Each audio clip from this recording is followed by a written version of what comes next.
Hi everyone, I'm Christy Forsyth with Clarity by Christy. I am a soul therapist and an intuitive that connects with the angelic energy, and I help the helpers, the healers, and the light bringers of this world to live their most magical life.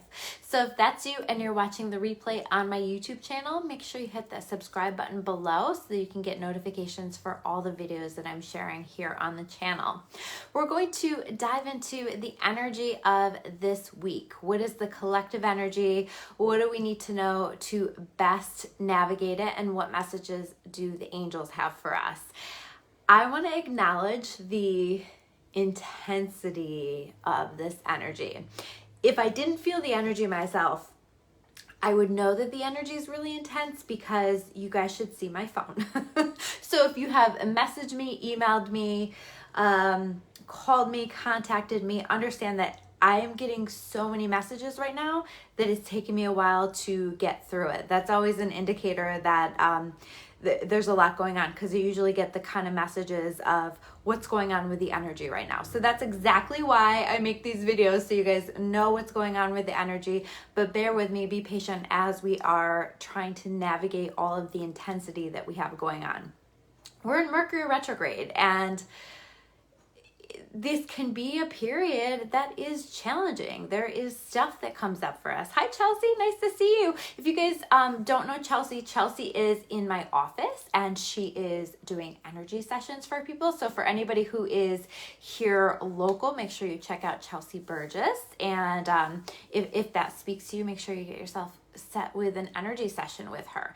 So we are in Mercury Retrograde. This tends to be a time period where a lot of shit goes wrong, quite frankly. In fact, last week I didn't do a video. You may have noticed I didn't do a video, and that was because by the end of the day, last Tuesday, I was absolutely done. Some of you guys know I have been moving into a new office.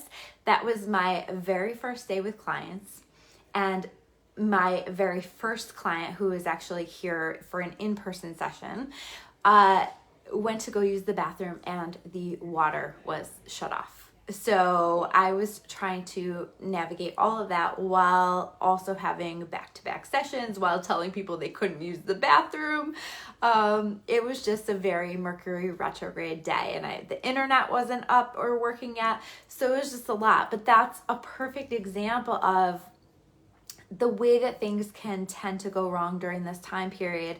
And I think really the best approach always with Mercury retrograde is to do our very best to flow, is to do our very best to try to just flow with what's showing up for us, because that is going to help us to best navigate this. I think we're done June 2nd, June 3rd, I think it's the 2nd. So things should settle down a little bit, but you're going to find during this time period that communication is tough, or that there are miscommunications, or that you're feeling like it's difficult to understand other people or to understand what's going on with them. Emotions are high, the energy is intense. So be a little bit gentler, be a little bit kinder with each other, and be a little bit kinder with yourself. This is the time that we want to make sure that we are getting some extra rest. I'm really feeling this. I've been like going, and I'm noticing how much I just need to take a little time to really make sure that I'm connecting with my soul, connecting with myself, getting a little extra rest, that kind of stuff. So you might feel yourself just kind of being that soul tired kind of energy right now. So just be a little gentler with yourself. Take a little time. This is supposed to be a time of reflection. So make sure you're carving out time to just be in your own energy, to listen to what your soul is wanting to tell you. The beautiful thing about Mercury retrograde is that it's meant to show you the way. It's meant to ultimately bring you to a place of clarity, not always during the retrograde, but on the other side of it. And it's meant to kind of show you where there needs to be work still, where there needs to be changes, that kind of stuff, especially just on the other side of all of these eclipses. So let yourself just sort of reflect on these things. Notice what's showing up. Try to tease out the lesson. Try to tease out what it's supposed to be showing you, telling you. That's going to be really, really helpful as we're navigating this energy. But I do feel like as much as it's intense, as much as I think we're going to have unexpected things happening for us, maybe unexpected in challenging ways, I do feel like we will start to see that there's magic that comes out of that. Unexpected blessings kind of coming out of nowhere, or unexpected blessings coming out of situations that happened in a way that maybe we didn't want them to, but they're happening for us. So I really feel like when I was connecting with the title for this week, that they really wanted me to focus on this idea of magic seeming to come out of nowhere, a situation that doesn't appear to be going well, and then all of a sudden we see a really nice shift in the energy, or something that truly didn't go well and it leads to something better. So just kind of be open to these blessings that are wanting to come in. Try not to let yourself get too stressed out with everything that's going on. And I really like to hold the energy when I feel like miracles are coming, when I feel like blessings are coming. I really like to do my best to try to like step back into holding that energy, into thinking about miracles are on their way. Miracles are happening for me now. And things like that, so that you are really trying to just like get into that energy of allowing miracles to come in, allowing good things to come in, even in the most challenging situations. So I hope that makes sense. This is such a time of new beginnings, and I've been saying a lot lately that I think we need to be flexible. We need to understand that we're being guided to be on our best life path, our divine life path. And sometimes that looks a little bit different than the vision that we had intended for ourselves. So that flexibility is really key. So notice what's showing up that's new for you, or what has been showing up that's new for you in the past month, couple of months, whatever. And let yourself be open to it. I really feel like there's a lot that's happening. And I think when there's a lot of shifting and a lot of change that's happening, we can have this very human response to that it feels uncomfortable, or we're afraid of the unknown, or we're afraid to be open-hearted or to have an open mind about the direction that things are going. But I think if we can really try our best to go into these new beginnings with an open heart, to go into these new beginnings with an open mind to where these could possibly go. Again, it's that flexibility really being key here. I really think that it can take us into the space that we're meant to be in. It's supposed to be guiding us in the direction of our best life path, our divine life path. And so we have to trust in that. We have to allow that. And I think it's going to come with shakeups. It's going to come with grief. It's going to come with pain and intensity and emotion. So I think it's important for us to not expect that we're not going to be going through some things, or that we're not going to feel anxious. I felt a lot of this energy has felt incredibly anxiety provoking for me. And I think we have to do our best to try to be flexible with it, to flow with it, because it's guiding us to where we need to be. It's really helping us as we have been starting new chapters and are opening to new possibilities. So our job is to be open, to be flexible,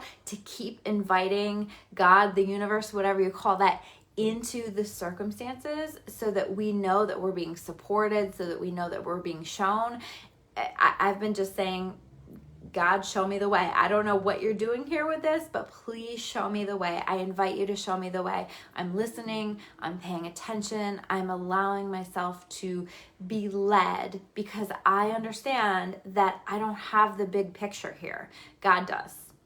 And so I'm trusting that God is leading me from that space of the bigger picture, the bigger plan. And I think that that's really, really important. And so also we want to make sure that we're not feeling or becoming too impatient with this energy. I also, when I was connecting with this energy, I think that it's really important that we're just having a little bit of fun, making sure that we're taking time and space to just shake things up, have a little bit more fun. I really feel like the Gemini energy. We're now in Gemini season. That's a little bit more fun. So can we shake it up? Can we have a little bit more fun? Can we not take ourselves and our lives too seriously? Because if you are, I think that you are going to contribute to your stress.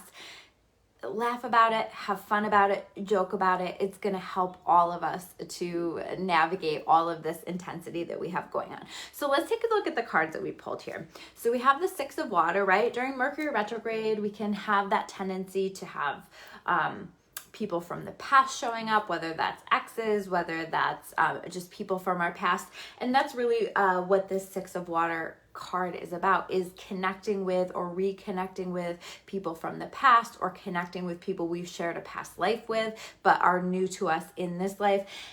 This is also about old stuff coming up for us. So notice the old stuff that is coming up for you. Notice old patterns, old things that feel like situations that have happened to you in the past. Understand that this is an opportunity to work on it.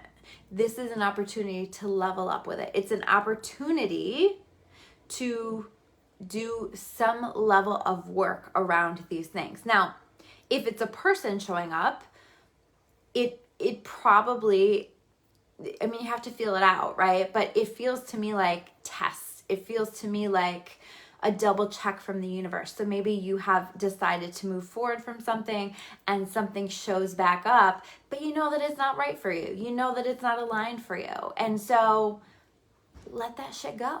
You know, if you already know that, don't fall into that temptation. Don't fall back into an old pattern that doesn't align for you. Now, that's not going to be true for everybody, but I think for some people, they need to hear that message. We also have the Strength card, right? We're going to have to be digging deep, connecting with our strength. But I feel like I also need to say, you're stronger than you think you are. And you've got this. You can do this. We are all working on our stuff, but we've got this. And I really think this is about developing internal resources that are going to help us later, right? Every time we go through challenge, every time we go through hardship, we are developing resources that we use and apply in future situations. So I feel like we are developing those resources, but I also feel like we're pulling from resources that we have connected with in the past. So ask yourself, how have I navigated tough times in the past? What's been helpful to me? What do I need to reintegrate into my life in order to navigate some of the intensity of this energy? What do I need to go back to? What have I released from my routine that was helpful to me, that I've let go of, that I've gotten away from? So I feel like that's part of the message here. We also have the Seven of Pentacles, Seven of Earth. This is about, number one, feeling impatient with the pace at which things are moving, but understand that retrograde slows the energy down. We're in 2 retrogrades right now. But I also feel like I need to say that this is about a temporary pause. So if anything is not moving forward that you expected to move forward, it feels temporary. It feels like we just kind of need to take a step back, maybe reflect, maybe explore, or maybe the people who are impacting us in some way, who are slowing down the process, give them a little time, give them a little space, and allow this to all unfold, okay? A temporary pause in action. And try to be patient. Try to be patient with the process. Trust the process. Understand the energies moving more slowly right now.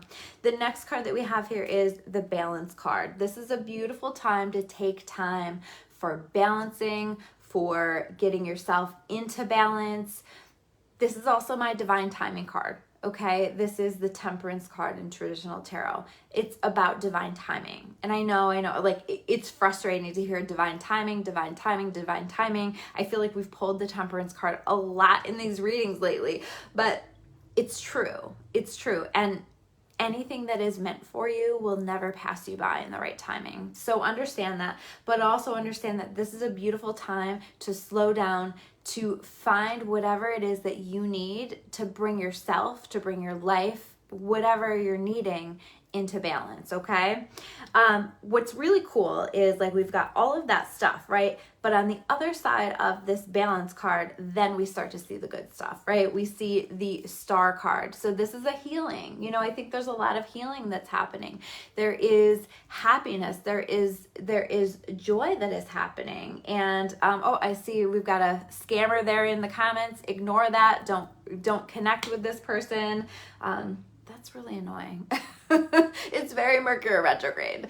But anyway, so we have the star card. This is about joy, happiness, shining our light, people seeing us, you know, allowing ourselves to be seen, allowing ourselves to be appreciated. It's about wish fulfillment. So it's a very positive energy. And I think like it comes on the other side of the balance where we're shining our light. We're feeling more like ourselves. We're working on raising our vibration and feeling good.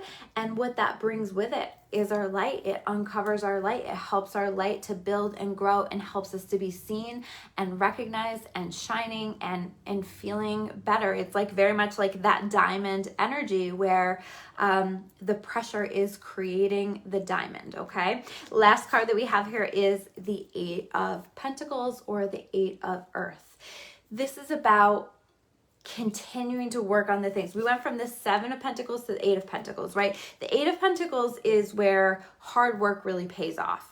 This is where you have been planting seeds, working on things, developing things, mastering something, working on yourself, working on something else, and it turns into the payoff. So I really feel like that's part of like when we talk about magic showing up for us, that is a huge part of it, is that, you know, the money comes and we get that payment. We get that, we get that support in some way. We get some kind of, you know, the money comes in for something, some kind of benefit for all of the hard work, that opportunity. We get the things that we've been putting out to the universe that we have wanted to manifest. And it's because we've been working hard. We've been putting in the time. We've been putting in the energy. So I think that like this is showing up toward the end of the spread or at the end of the spread. So I think that, you know, it might take a little bit of time. I feel like especially the magic is happening more around the weekend time period, but definitely some magic that's coming in here. So those are your messages for this week. Thank you guys so much for tuning in. If you have made it this far, again, make sure you hit the subscribe button. If you are on my YouTube channel, if you're watching on my Facebook, make sure you swing by and subscribe to my YouTube channel as well. I always love to hear from you guys in comments. If you're watching this, if you appreciate this video, if it connects for you at all, make sure you hit that like button, that heart button, whatever you want. And I always love to hear from you guys. So take care, and I will see you soon with another video.